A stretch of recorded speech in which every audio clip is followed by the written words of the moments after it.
بسم اللہ الرحمن الرحیم۔ السلام علیکم ورحمۃ اللہ وبرکاتہ۔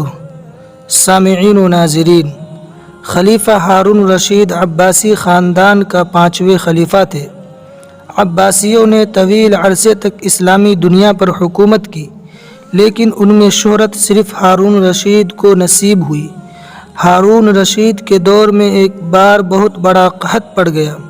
اس قحط کے اثرات سمرقند سے لے کر بغداد تک اور کوفہ سے لے کر مراکش تک ظاہر ہونے لگے۔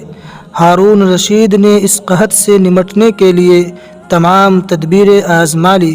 اس نے غلے کے گودام کھول دیے، ٹیکس معاف کر دیے، پوری سلطنت میں سرکاری لنگر خانے قائم کر دیے اور تمام امراء اور تاجروں کو متاثرین کی مدد کے لیے بھیج دیے، لیکن اس کے باوجود عوام کے حالات ٹھیک نہ ہوئے۔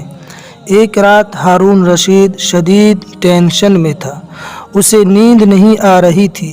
ٹینشن کے اس عالم میں اس نے اپنے وزیر اعظم یحییٰ ابن خالد کو طلب کیا۔ یحییٰ ابن خالد ہارون الرشید کا استاد بھی تھا، اس نے بچپن سے بادشاہ کی تربیت کی تھی۔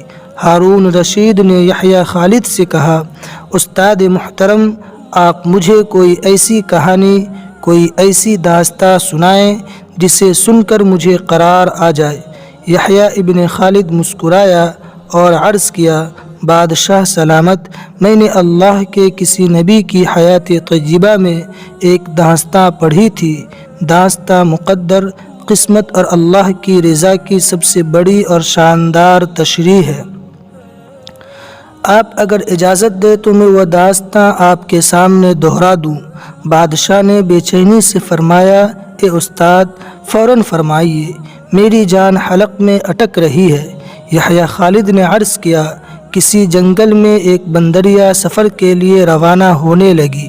اس کا ایک بچہ تھا، وہ بچے کو ساتھ نہیں لے جا سکتی تھی، چنانچہ وہ شیر کے پاس گئی اور اسے عرض کیا، جناب آپ جنگل کے بادشاہ ہیں، میں سفر پر روانہ ہونے لگی ہوں، میری خواہش ہے آپ میرے بچے کی حفاظت اپنے ذمہ لے لیں۔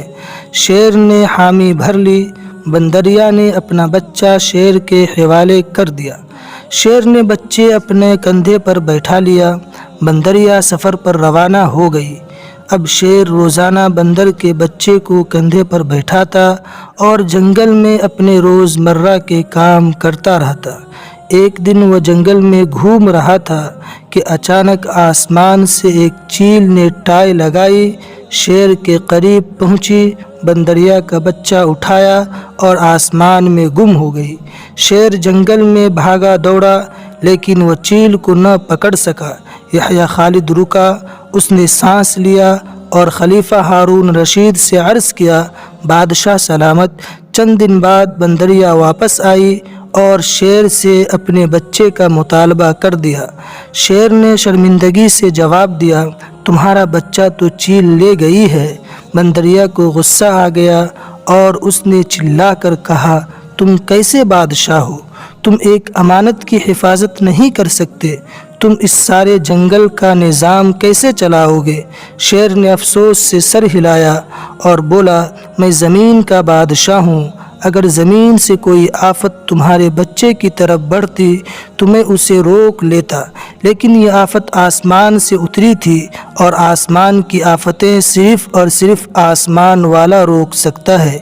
یہ کہانی سنانے کے بعد یحییٰ ابن خالد نے ہارون الرشید سے عرض کیا، بادشاہ سلامت، قحط کی یہ آفت بھی اگر زمین سے نکلی ہوئی ہے تو آپ اسے روک لیتے، یہ آسمان کا عذاب ہے، اسے صرف اللہ تعالیٰ روک سکتا ہے، چنانچہ اسے رکوانے کے لیے بادشاہ نہ بنے، فقیر بنے، یہ آفت رک جائے گی۔